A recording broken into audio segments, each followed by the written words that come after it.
मुख्तार अंसारी को श्रद्धांजलि देने गाजीपुर पहुंचे सपा सुप्रीमो अखिलेश यादव। मुख्तार अंसारी के निधन के बाद शोक जताने के लिए समाजवादी पार्टी के राष्ट्रीय अध्यक्ष व पूर्व मुख्यमंत्री अखिलेश यादव आज रविवार को गाजीपुर पहुंचे। वो शोक जताने के लिए फाटक स्थित सांसद अफजाल अंसारी के घर पहुंचे। इस दौरान सुरक्षा के कड़े इंतजाम किए गए। उन्होंने मुख्तार अंसारी के घर पहुंचकर शोक संवेदना और श्रद्धांजलि अर्पित की। अखिलेश यादव ने कहा कि कस्टोडियन डेट में उत्तर प्रदेश लगातार आगे बढ़ता जा रहा है। मुख्तार अंसारी ने जो आशंका जताई थी वह सच साबित हुई। मेरी मांग है कि जांच हो और जो सच्चाई है वह सामने आए। अखिलेश यादव ने आजमगढ़ में केशव प्रसाद मौर्य के बयान पर पलटवार किया।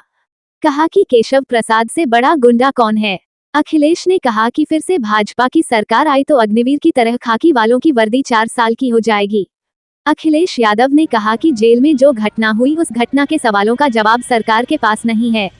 मैं हमेशा से कहता रहा हूं, इस सरकार में सबसे ज्यादा भेदभाव लोगों पर होता आ रहा है। कस्टोडियन डेट में यह सरकार और प्रदेशों से आगे जाना चाहती है। जहां तक इस मामले का सवाल है, इस व्यक्ति ने खुद इतने वर्षों से सजा पाया और खुद कहा मेरी जान ले ली जाएगी। अखिलेश ने कहा कि जेल में जहर दिया जा रहा है। ये पहली घटना नहीं है, इसके पहले भी जिन लोगों ने जेल में अपनी जान का खतरा बताया उन्हें सरकार सुरक्षा नहीं दे पाई। जो सरकार जनता को सुरक्षा नहीं दे सकती वह सरकार जनता की नहीं है। कहा कि मीडिया पर भी दबाव है। अखिलेश ने कहा कि सरकार की जिम्मेदारी है कि लोगों को न्याय मिले, लोगों की सरकार के प्रति भावना बढ़िया हो, लेकिन ऐसा नहीं हो रहा है। इस सरकार ने सच्चाई और भरोसा को कम करने का काम किया। सुप्रीम कोर्ट के सिटिंग जज की निगरानी में अगर जांच होती है तो न्याय मिलेगा। मुझे सरकार पर भरोसा नहीं है कि इस मामले की सच्चाई सामने ला पाएगी। हालांकि लोग जानते हैं कि सच्चाई क्या है। Bureau report NN voice news Ghazipur Uttar Pradesh. थोड़ा 10 मिनट बाद बात करिएगा।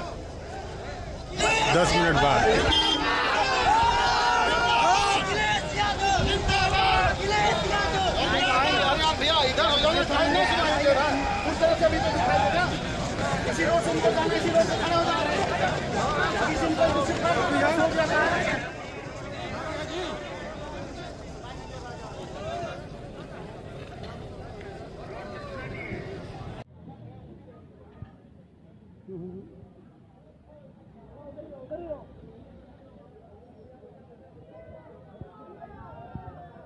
आगे मत बढ़िए हम लोग।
बैठ जाओ यार, बैठो। अरे बैठ जाओ यार, बैठ जाओ, बैठ जाओ।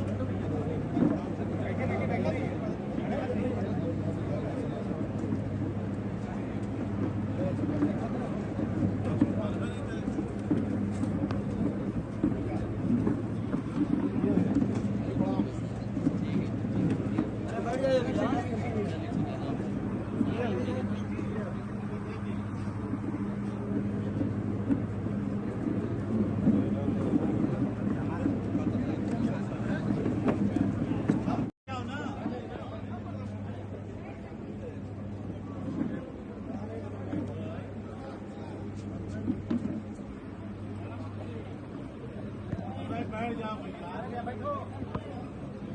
अरे बैठ जाना यार, बैठ जाओ, बैठ जाओ।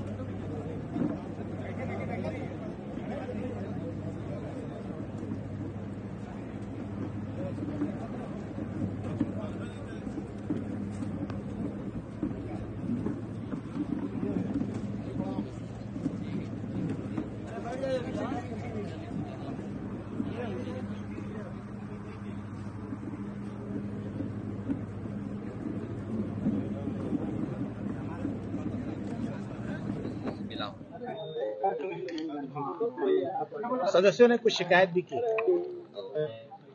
जहां तक परिवार से जो बातचीत हुई है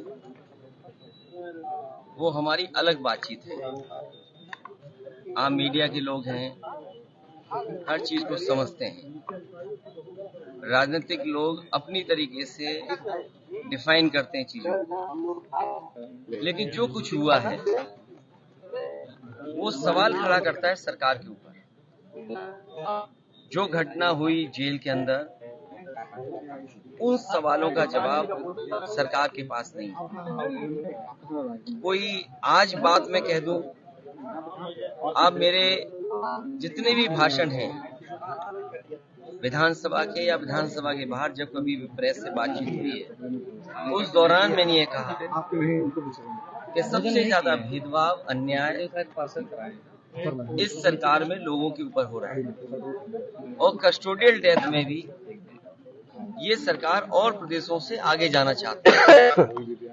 आपको याद होगा, मैं बलिया में जब आया था, एक व्यापारी परिवार से मैं मिला था। उसकी शिकायत ये थी, पुलिस प्रशासन जानता था, सूदखोर उस पर दबाव बना रहा था। लाइव उसने अपनी जान दे दी थी, लाइव जान दी थी। उसके बाद एक और परिवार से मैं मिला था, चौकी के पास उस छात्र नेता को दौड़ा दौड़ा करके मार दिया था। जेल में घटना होना, थाने में घटना होना, मुख्यमंत्री आवास के सामने न्याय के लिए आत्मदाह कर लेना, तहसील के आगे जाकर के लोगों का या किसी को न्याय नहीं मिला, उसने आत्मदाह किया है। जाने गई हैं और इस सरकार को कोई परवाह नहीं है। जहां तक इस घटना का सवाल है, कितने वर्षों से सजा खुद पाया, और जिस व्यक्ति ने खुद कहा हो कि मेरी जान ले ली जाएगी, जहर दिया जा रहा है, उसके बाद सरकार ने क्या किया? और ये पहली घटना नहीं है ऐसी। इससे पहले भी पूर्व में जिन जिन लोगों ने कहा कि मुझे खतरा है जान का, मुझे सुरक्षा दे, सरकार का परिणाम ये था कि इतनी बार वो विधायक चुने गए। जो व्यक्ति इतने वर्षों जेल रहा हो, उसके बाद भी जनता जिता रही हो, तो इसका मतलब परिवार और उस व्यक्ति ने जनता के बीच में रहकर के उसका दुख दर्द बांटा है। और मैं समझता हूँ पत्रकार साथी जो सवाल पूछ रहे हैं, वो सोशल मीडिया का जमाना है। आज वो तमाम स्टोरीज वहां पर हैं कि किस तरीके से परिवार ने लोगों के बीच काम किया, उनके दुख दर्द में शामिल रहे हैं।